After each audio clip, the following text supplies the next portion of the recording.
Hello everyone, and welcome back to the Fluctus Channel.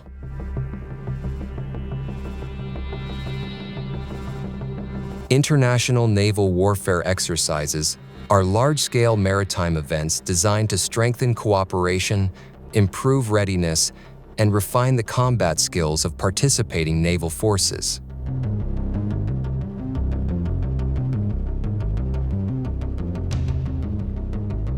These exercises bring together ships, submarines, aircraft, and personnel from allied and partner nations to train in realistic scenarios that mirror modern maritime threats.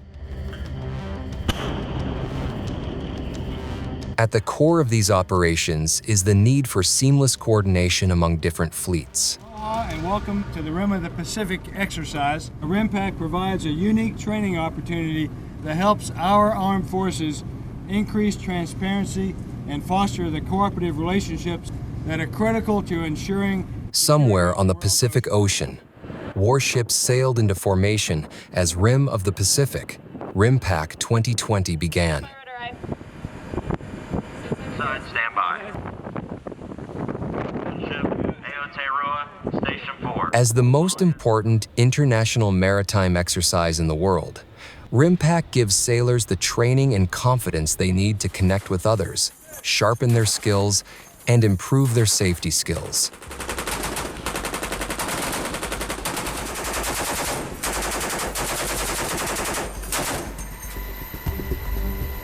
Sailing from Southern California to Hawaii, this unique conference included more than 25,000 sailors.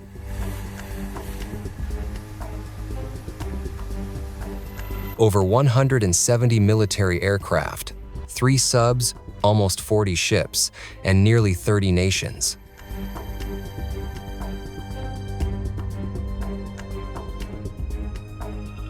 Started in the early 1970s, RIMPAC 2022 was the world's 28th sea-based exercise.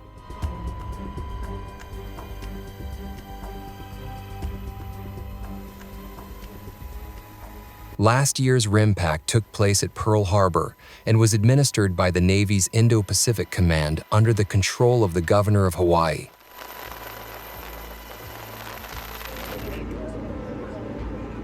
But that's not all. In addition to the Navy, other armed forces like Hawaii National Guard, Coast Guard, and Marine Corps join in the activities too. The most important part of these naval training exercises is to see whether or not its ships will sink or swim.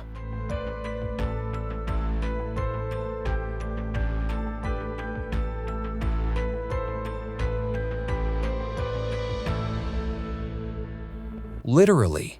In 2022, the retired warship USS Denver was shipped out to sea for a sanctioned sinking exercise called SINKEX, which took place in Pearl Harbor at RIMPAC 2022.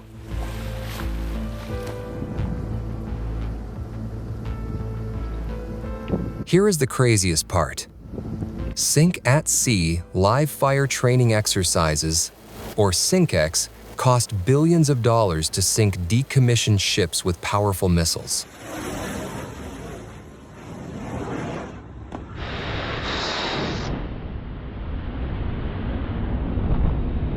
But not every ship is eligible for this honor.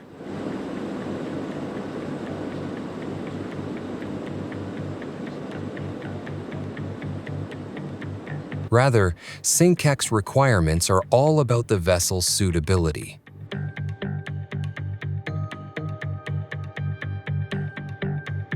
Everything from cost estimates and ship inspections is considered.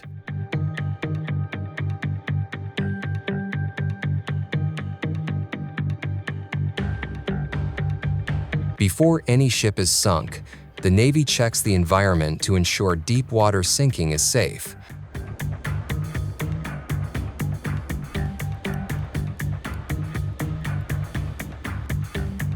This includes removing hazardous waste from decommissioned ships before they sail to the bottom of the sea.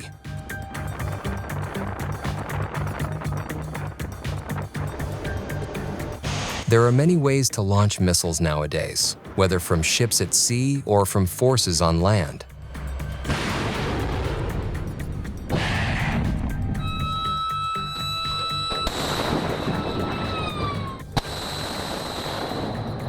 In September 2020, USS Shiloh, a guided missile cruiser, launched its Harpoon as part of SINKEX.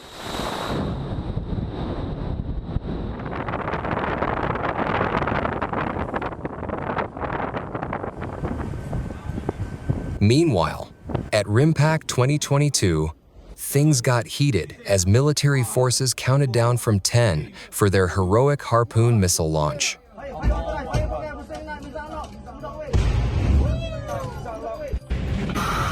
As a matter of fact, sailors from around the globe, including the US, Malaysia, Canada, and Australia, stuck together to sink the former USS Rodney M. Davis, another decommissioned ship, during SINKEX.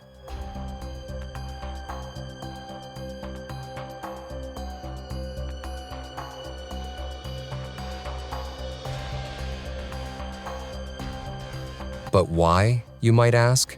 The answer is simple: to build their skills in live firing, targeting, and tactics at sea against surface targets.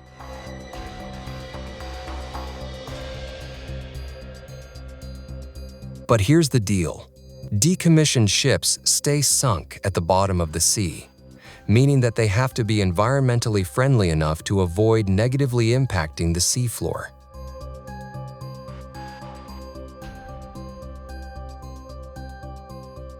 That means removing petroleum, fluorocarbon, mercury, floatable materials, and trash before sinking a ship. Canadian warships are also in play, with the country's military forces actively participating in these large-scale war games.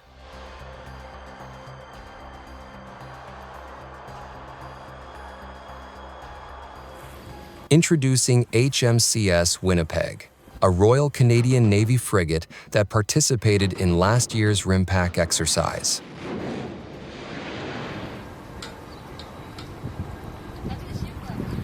However, instead of launching another Harpoon missile, this military ship participated in a naval torpedo exercise called TORPEX that took place in the Pacific Ocean.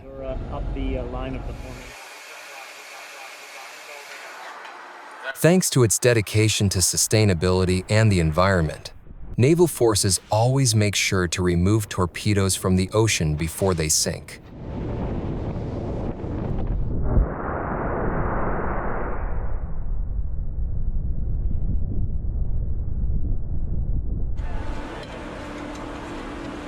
These are typically recovered by smaller boats, supported by air teams to avoid torpedoes becoming a part of the natural landscape.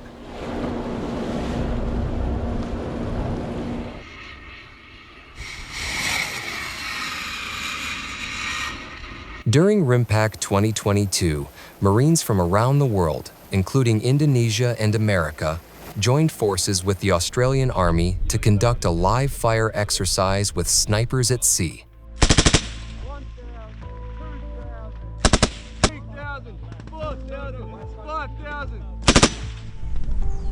With snipers from Australia's 2nd Battalion in the lead, Marine Corps Base Hawaii hosted the Royal Australian Regiment gathered at a tropical firing range.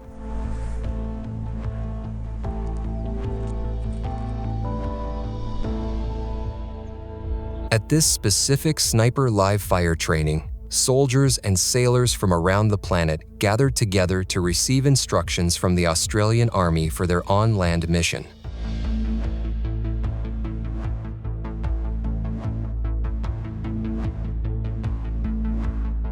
Covered in camouflage, they sank low to the ground, surrounded by bushes to blend into the island environment.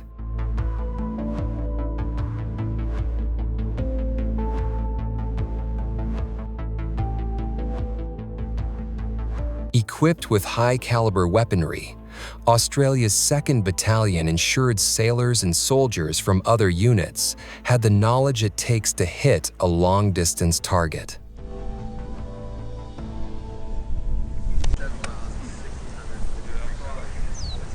And then, there are door gunners, another essential part of RIMPAC.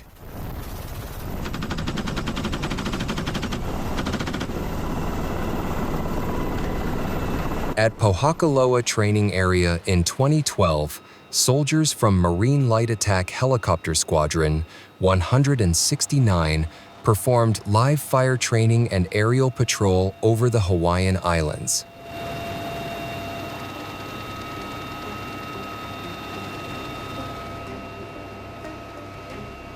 With 9 nations and 2,200 personnel in place, RIMPAC 2012 focused on both land-based and amphibious operations.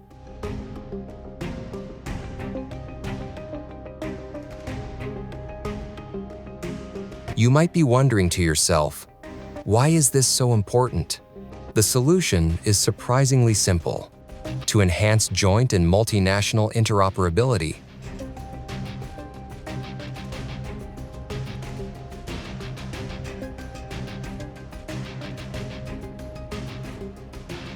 In terms of safety, search and rescue missions are a must for most branches of the military forces.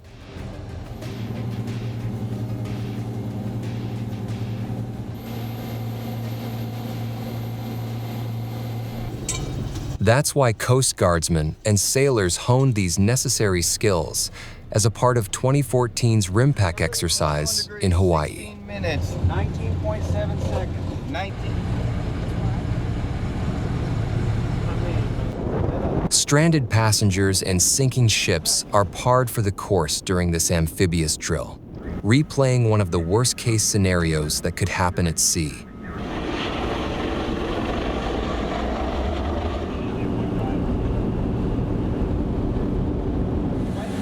Maneuvering drills were also critical for sailors to master during this mission.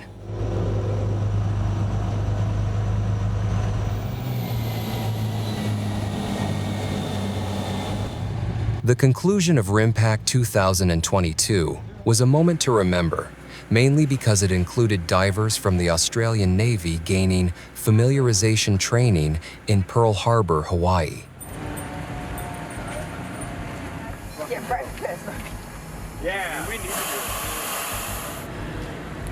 Based at Mobile Diving and Salvage Unit 1, they suited up with the proper diving gear to prepare to explore the ocean floor.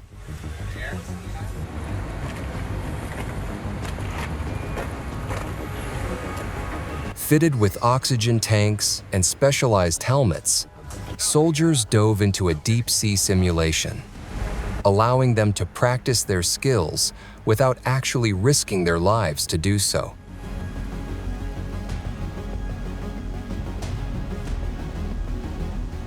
Once they gain familiarity with this diving practice, they're ready to go into open water.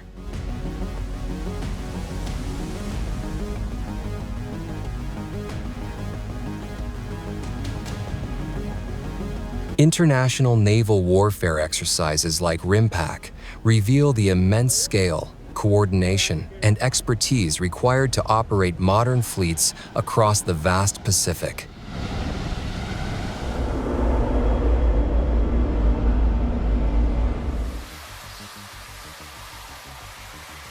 From missile launches and sinking exercises to complex search and rescue missions, these events allow nations to confront real-world challenges in a controlled environment.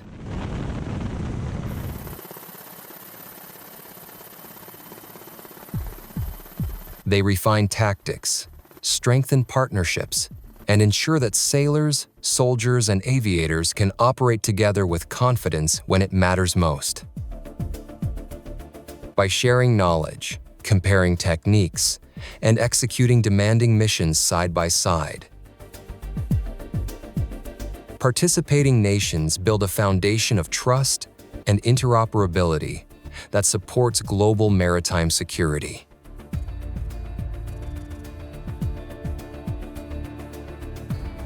As technology advances and new threats emerge, exercises like RIMPAC will remain essential for maintaining stability across the world's oceans. That's the end of this video. I hope you enjoyed it. Make sure to subscribe to this channel so you don't miss any of our new content. See you next time.